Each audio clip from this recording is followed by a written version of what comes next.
sini akan kita paparkan bagaimana langkah-langkah atau proses-proses pembuatan batik dengan pewarna alami. Yang pertama yaitu murdanting, kemudian yang kedua yaitu desain, yang ketiga yaitu pembatikan, yang keempat yaitu proses ekstraksi, yang kelima yaitu proses pewarnaan, kemudian yang keenam yaitu proses fiksasi, dan yang terakhir yang ketujuh yaitu proses lorotan. Untuk yang pertama yaitu murdanting, yaitu proses perebusan kain dengan air mendidih dicampur dengan sedikit tawas dengan ukuran tertentu yang bertujuan untuk pertama untuk mensterilkan kain atau membersihkan kain dari kotoran-kotoran. Kita ketahui bahwa kita membeli kain dari toko-toko dan pabrik pasti adalah zat-zat kanji atau apa. Nah itu harus kita bersihkan, kita angkat dengan cara dimurdan atau direbus dengan tawas tersebut. Itu yang pertama. Yang kedua, untuk mengembangkan ataupun mengendorkan serat kain supaya nanti warna alam mudah masuk meresap sampai ke dalam serat benang. Kemudian yang ketiga, untuk memasukkan sifat atau unsur tawas itu sendiri ke dalam serat benang, serat kain yang nanti akan berinteraksi dengan zat warna alam ketika pas kita proses pewarnaan. Proses yang kedua yaitu tentang desain.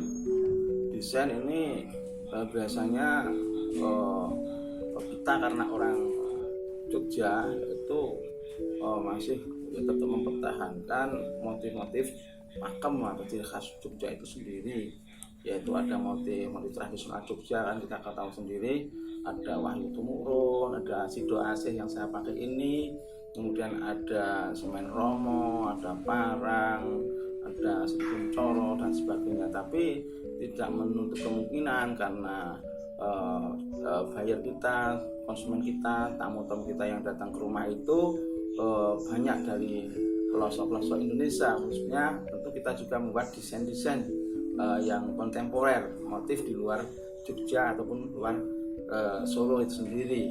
Itu ada motif bunga-bunga, ada motif daun apa, motif pesisiran lah, yang jelas motif di luar Jogja dan Solo, jadi batik pesisiran seperti itu. Nah, proses yang ketiga yaitu pembatikan, yaitu penempelan lilin pada desain yang kita buat tadi. Kalau itu dengan batik tulis misalnya, dengan menggunakan canting, ataupun kalau batik cap ya tentunya menggunakan canting-canting cap, ataupun batik lukis bisa menggunakan kuas dan media-media lainnya. Yaitu yang jelas intinya yang namanya batik itu kain bercorak bermotif yang dikerjakan dengan proses pembatikan, yaitu proses penempelan lilin pada kain, itu namanya batik. Seperti itu.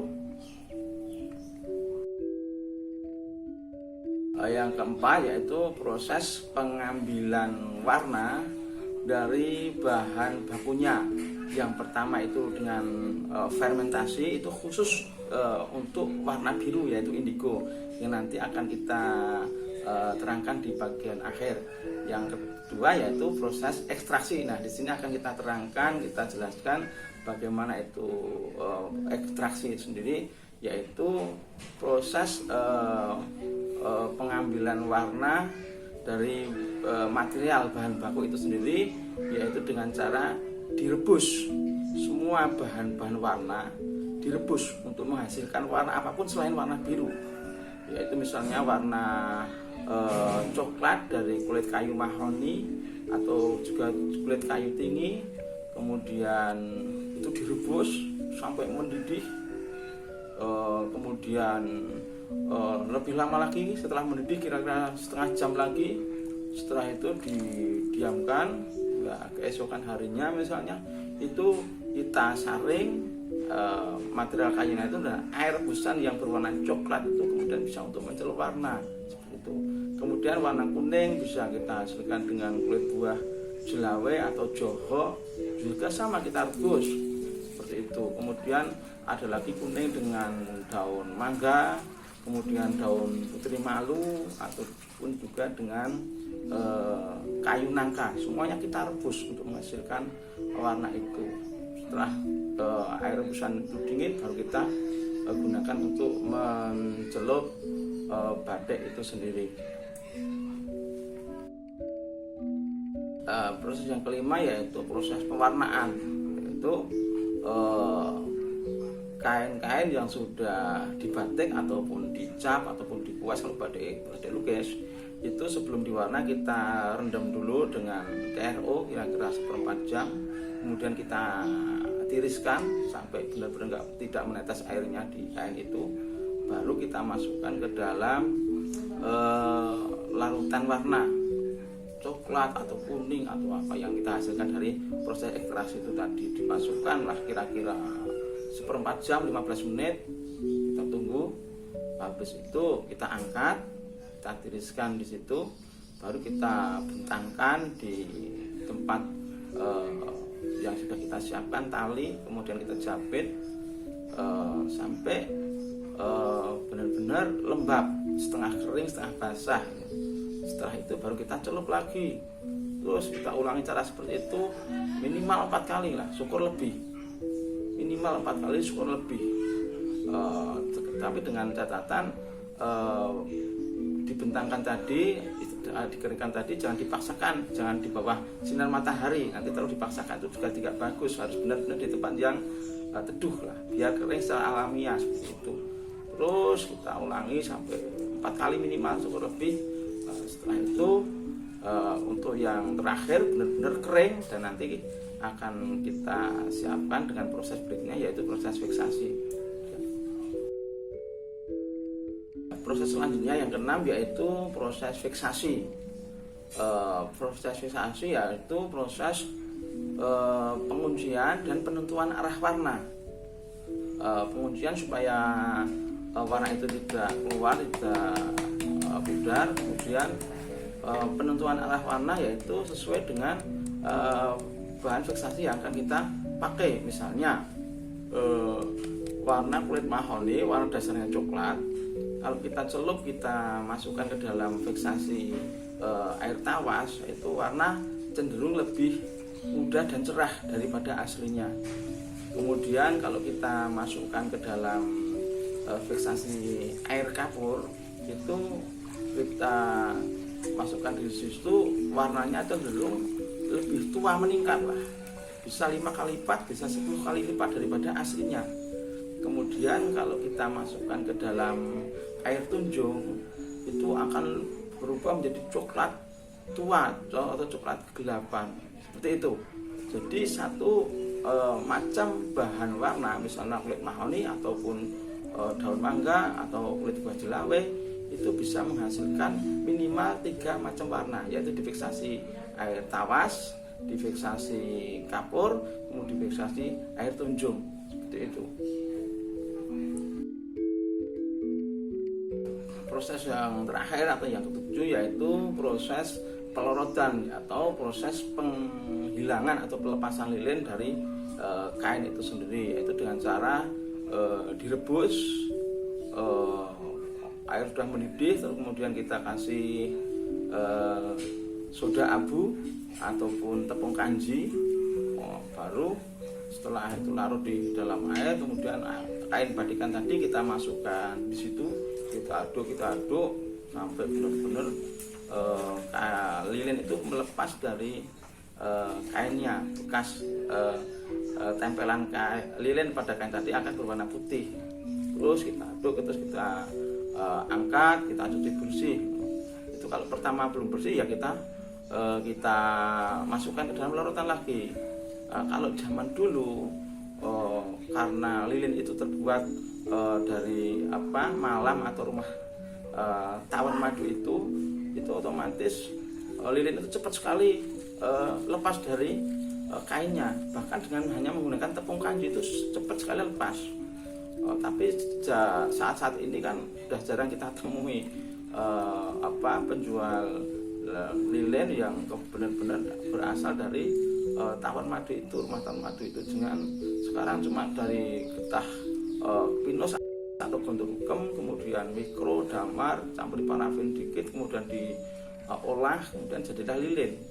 Nah, makanya kadang-kadang pelepasan itu sulit sekali, apalagi proses pembadikan itu memakan waktu yang lama, kemudian proses pewarnaan juga lama, kemudian tidak kunjung dilorot. Nah, semakin lama lilin itu menempel kepada di kain, sudah kita lorot, kemudian setelah kita lorot akhirnya sulit sekali lepasnya. Dan kemudian untuk memudahkan supaya lilin itu lepas dari kainnya, kita gunakan soda as atau soda abu. Itu akan membantu mempercepat proses pelepasan lilin dari kainnya. Nah, gini sekarang kita akan terangkan tentang fermentasi, yaitu proses pengambilan warna, pembuatan warna dari material berwarna. Khusus untuk warna biru harus dengan proses fermentasi, yaitu daun indigo vera. Di tempat kita indigo vera tinctoria sama subfruticosa yang biasa tumbuh. Nah, di daerah kita daerah panas yang cocok indigo vera tinctoria. Itu daun dipotong dari sawah atau dari tanggul kali, kebun, kemudian motongnya pagi atau sore, jangan siang-siang jam 1, jam 2, jangan potong. Kurang bagus pagi, maksimal sebelum jam 10, atau sore sesudah jam 3 lah, yang paling bagus. Kita potong, terus kita bawa pulang, terus kita rendam dalam bak, atau kalau nggak apa ya pakai ember. Kita rendam, kita atasnya kita kasih pemberat batu bata lah, supaya nanti tidak terkapung daun itu. Nah, setelah daun itu terendam kira-kira 4 jam, 5 jam, itu akan keluar gelembung-gelembung udara kecil sekali dari daun itu yang direndam tadi, yaitu indigotin. Itu keluar dari daun bersama enzim indimulasa, terus keluar kira-kira semalam fermentasi atau 12 jam, itu air berubah menjadi cupekat. Air yang untuk rendam daun tadi berubah menjadi cupekat.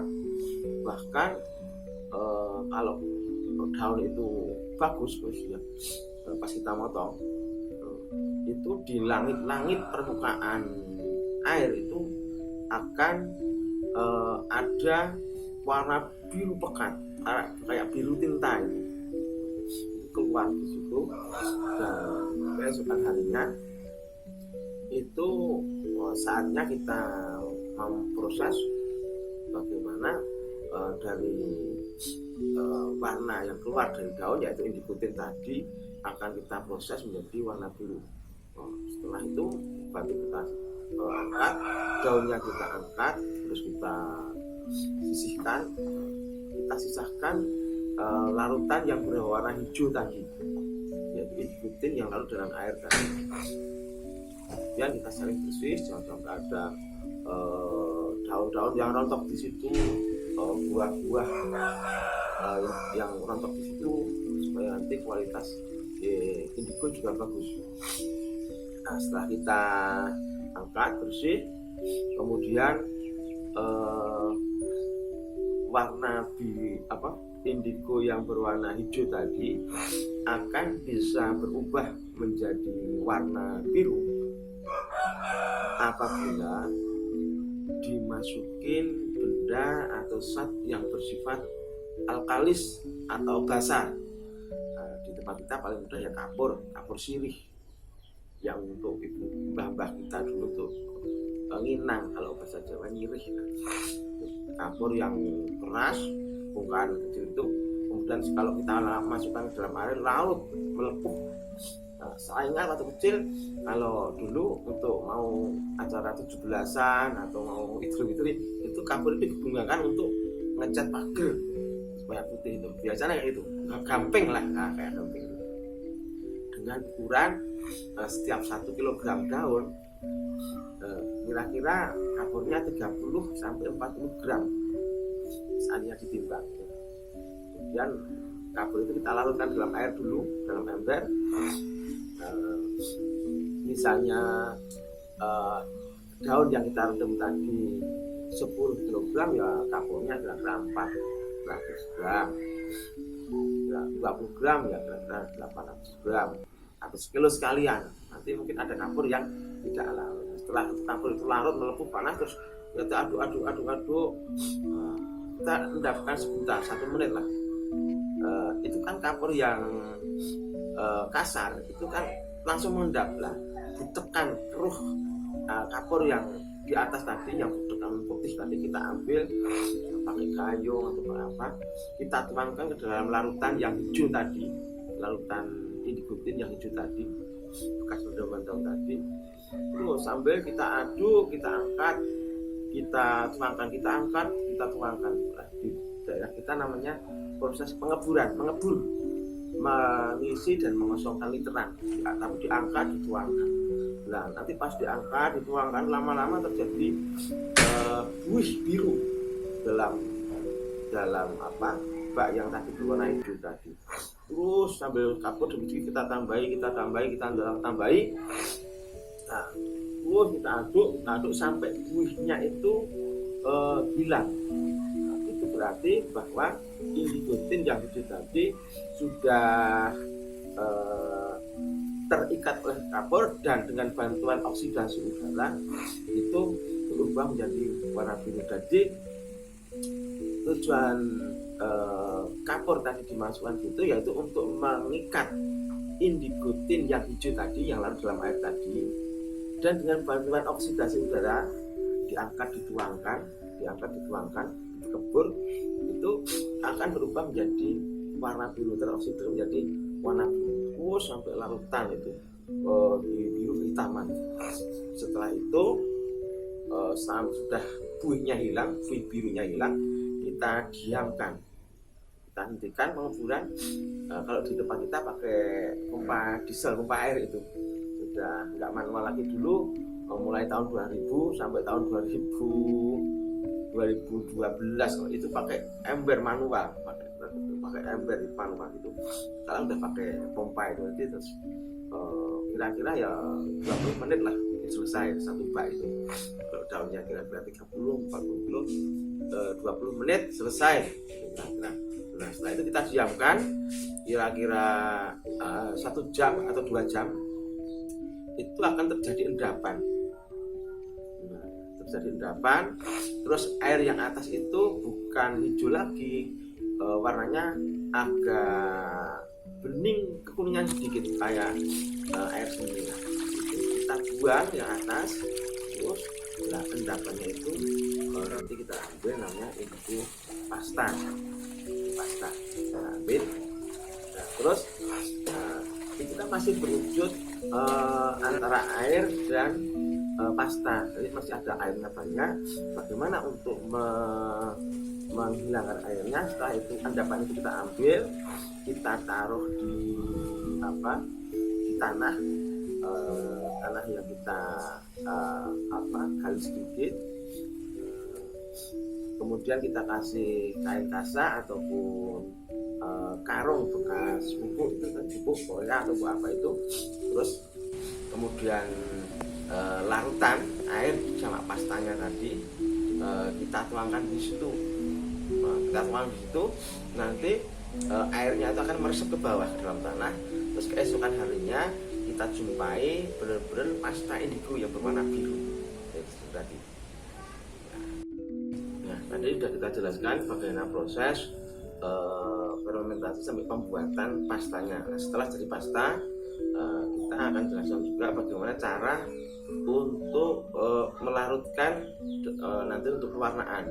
Yaitu pasta tadi misalnya kita timbang misalnya 1 kilo, kita larutkan air 10 liter air 1 kilogram pasta. Kemudian kita larut dalam air tadi pastanya. Kemudian kita kasih reduktor, yaitu untuk memisahkan antara warna biru dan kapurnya. Tadi pas kita mau bikin pasta, warna biru indigo yang hijau tadi kan diikat dengan kapur, kemudian dengan obat oksidasi udara jadi biru. Nah, sekarang untuk pewarnaan, warna biru dan kapurnya kita pisahkan distribusi, yaitu dengan kalau kita itu misalnya pakai tape singkong. Ada juga banyak teman-teman yang juga sering pewarnaan alam itu mereka pakai gula merah, tapi kita kurang cocok, kurang setuju dengan gula merah karena nanti ongkosnya terlalu mahal, nanti tidak bisa untuk menekan ongkos produksi. Ya, kita alternatif bisa pakai tape singkong. Ukurannya setiap 1 kg pasta indigo tadi, tape singkongnya kira-kira 750 gram. Seandainya nggak ada tape singkong, bisa ada yang lain, bisa pakai tetes tebu, yaitu 1 kg pasta, tetes tebunya kira-kira setengah liter. Atau ada juga yang lain, ada juga bisa pakai tunjung. Tunjung dalam warna alam sebagai bahan fixasi bisa juga digunakan untuk campuran melarutkan indigo dalam perwarnaan, yaitu 1 kg pasta, tunjungnya yaitu 1 on. Nah, untuk penggunaan tape ataupun tetes itu tidak instan, tidak secepat. Karena kita bayangkan, misalnya pagi ini kita gunakan untuk mewarna, kemarin sore sudah kita ramu, kita persiapkan bahan itu, terus terjadi proses semalam, keesokan harinya warna baru aktif dan bisa kita gunakan. Tanda larutan aktif itu bagaimana? Setelah indigo itu kita larutkan air 10 liter, terus kita kasih reduktor, entah itu pakai tape singkong ataupun pakai tetes tebu, itu keesokan terjadi proses semalam, keesokan harinya larutan aktif berwarna hijau kekuningan seperti warna pupus daun pisang muda seperti itu. Nah, kalau pakai tunjung itu kita tunggu cukup 3 jam, larutan sudah aktif hijau kekuningan. Ada lagi yang kita lebih ingin cepat, bisa kita gunakan hidrosulfit. Itu kita kasih setengah sendok makan saja, kita tunggu 1/4 jam, sudah larutan aktif hijau kekuningan, sudah siap digunakan untuk mewarna. Nah, langsung setelah aktif larutan itu berubah menjadi hijau kekuningan, berarti sudah siap untuk digunakan mewarna. Caranya, kain yang batik ataupun kain polos ataupun benang itu kita basahi dulu dengan TRO sampai benar-benar meresap seperempat jam lah, seberapa jam. Kemudian kita angkat, kita tiriskan, kita atuskan supaya sampai tidak ada air yang menetes. Kemudian setelah itu kita masukkan ke dalam larutan indigo yang hijau kekuningan tadi, yang sudah aktif tadi. Terus dari ujungnya, terus biar masuk ke dalam larutan, jangan dipaksakan, terus biar masuk sampai benar-benar semua masuk di situ. Usahakan dibolak-balik dalam larutan indigo tadi, jangan sampai ada kain yang terapung terlalu lama. Karena apa? Karena nanti kalau ada kain yang terapung, entah ujungnya, entah tepinya, itu kita diamkan, nanti akan kontak dengan udara, teroksidasi, akhirnya warna lebih biru daripada yang ada di dalam air. Makanya benar-benar kita pas pewarnaan kita tenggelamkan di situ, kita bolak-balik ya kira-kira 5 menit lah sampai 10 menit, udah meresap, langsung kita angkat kain itu tadi warnanya masih hijau kekuningan sama kayak larutan tadi. Terus kita angkat sebentar, setelah itu langsung kita cuci bersih, kita bilas dengan air bersih. Jadi ada bak pewarnaan, kemudian ada ember lagi untuk menyediakan air bersih untuk membilas. Setelah kita angkat sebentar, langsung kita bilas cepat, langsung kita bentangkan di tempat penjempuran yang di tempat yang teduh tadi. Nah, setelah itu kena angin dari warna hijau kekuningan terus menjadi hijau. Setelah lama-lama kena angin baru berubah menjadi warna biru, nah, warna oksidasi. Terus setelah warna biru, berubahnya biru, kita tunggu sebentar supaya benar-benar lembab, sudah tidak ada air yang menetes. Kita celup lagi dengan cara yang sama seperti tadi, ulangi seperti cara pertama gitu sampai benar-benar warna yang kita inginkan. Ada yang senang 3 kali, oh birunya sekian. Ada yang senang 4 kali atau 6 kali, oh birunya ada yang sampai 8 kali, silahkan, tergantung keinginan warna yang kita kehendaki. Birunya setebal apa atau setelah selesai, wah ini sudah mantep warnanya, kira-kira 8 kali. Saya pengen muda, cukup 4 kali, nggak apa-apa, terserah. Setelah selesai, usahakan kain itu benar-benar kering. Setelah kering, saatnya kita masukkan ke dalam proses berikutnya, yaitu untuk menghilangkan kapur dan zat basahnya kapur. Karena indigo tadi pembuatannya pakai kapur yang bersifat basah, sesuatu yang basah yang menempel pada benda terutama kain itu akan mempengaruhi kain itu menjadi kaku keras. Nanti kalau tidak kita netralkan, kita hilangkan basahnya, nanti tukang jahit yang ngomel, kadang-kadang jarumnya sering putus, patah, permajin. Nah, solusinya yaitu harus kita hilangkan basahnya. Dengan cara apa? Ya kita dengan cara kita celup dengan larutan asam. Basah diadu dengan asam netral. Lah, untuk asam seperti apa Pak? Harus zat asam enggak, harus bisa pakai pakai jeruk nipis, bisa pakai belimbing uluh, bisa pakai asam, buah asam. Kalau nggak ada ya pakai larutan juga.